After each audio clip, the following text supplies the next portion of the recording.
Leona at the Jungle Farm, and today we're going to make an apple pie. So we have a little package that we put together, and you can make your pie right in your home. So each package is going to include 2 balls of dough, of pastry, and it's good if you just give it a little bit of flour on either side, and then you're going to roll out your pastry. So you want your pastry ball to fit into, or your rolled out pastry to fit into your pie plate, which will also be in your package.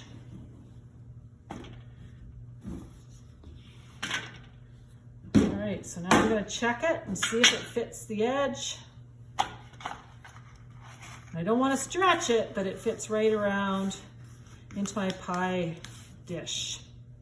So we're making apple pie today. So now I'm going to take an apple, which will also be in your package, and I'm going to peel it with my handy dandy peeler. All right. So this not only peels it, but it also happens to slice it and core it. So it is a very good way of getting your apple done. Oh, my peeler is quit working. There we go again. I don't mind if I have a little bit of peel in my apple, but if you care, then you'll need to make sure you clean that out. So I'm going to peel it right to the very end.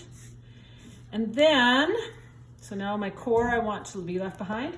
Then you're going to take your bag of spice. So in this bag of spice, you're going to have it's going to have cinnamon and sugar and a little bit of cornstarch. And however you choose to peel and core your apple, then you need to put bits of it in here. So if you happen to have one of these handy dandy core peelers, then you can actually give the kids the opportunity to just break up the apple into bits and then throw it into your bag. So I'm going to have it all into my bag here.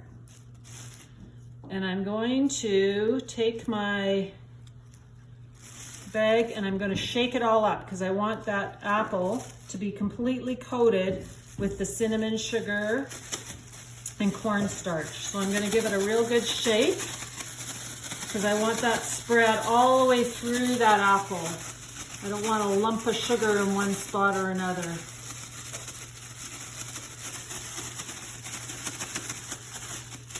Okay, that's looking pretty good. Then I'm going to dump it into my pie plate.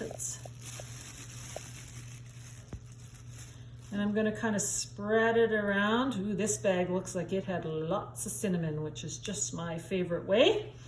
And then I'm going to, so now I'm going to put water around the outside edges of the pie crust because this bottom pie crust has to stick to the top pie crust. So I'm going to wet it down a little bit, and I'm going to take my other little pie ball and I'm going to flatten it out, and I am going to put flour on it because sometimes I find that if I don't put flour on it, it sticks to my rolling pin.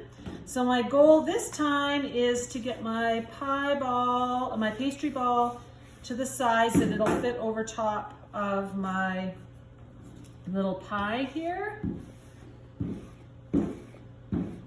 All right, that looks like it's big enough. Yep. And then I need to put some air vents in it. So you could put your initials.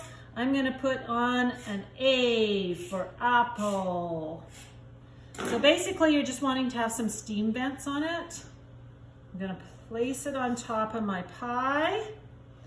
I'm going to crimp it. So however you want to crimp it, my mom always did it with a fork. So I'm going to crimp around the edges of my pie. Then I'm going to cut off the extra pastry and it'll be ready to go in the oven. So we're going to have preheated our oven to 375 degrees. We're going to put this on a cookie sheet because we do not want juices coming over the bottom, onto the bottom of your oven. So we're going to put this onto a cookie sheet and we're going to bake it at 375 for about an hour. And you'll know because it'll be bubbling through your vent holes there.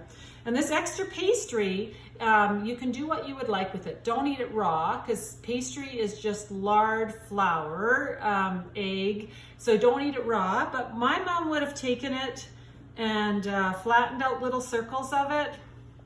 And she would have baked it in the oven with a little bit of cinnamon and sugar. So just as a little treat. So you'd be welcome to do that with the extra pastry, or you can just throw it out if you want. So this one now is ready to be baked. We're going to keep it in the oven, into the fridge if I'm not going to bake it right away.